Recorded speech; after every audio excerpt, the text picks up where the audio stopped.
Hello everyone, this is a no-touch exit button with a remote control. Now let me show you how to delete a remote control and add a new remote control.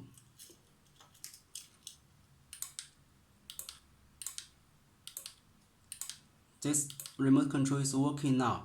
Now let me show you delete first. There is a configuration button here.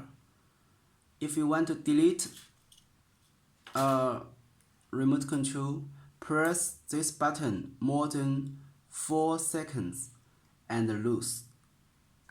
1, 2, 3, 4 seconds, lose. The LED will blink 2 times. Now all the data is cleared. Let me show you. Cannot open, cannot close, cannot open. Okay, now let me show you how to add a remote controller.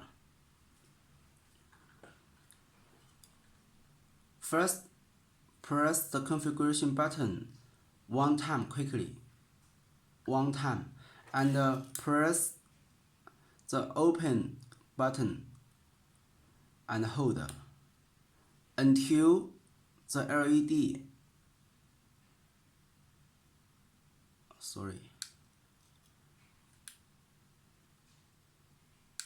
press 1 time and until the LED blink 2 times. Second step, press this button 2 times quickly, 2 times, 1, 2, and press and hold the lock button until the LED blink 2 times. Set down. Now let me show you. Open, close, open, close. It's working again. Thank you for watching.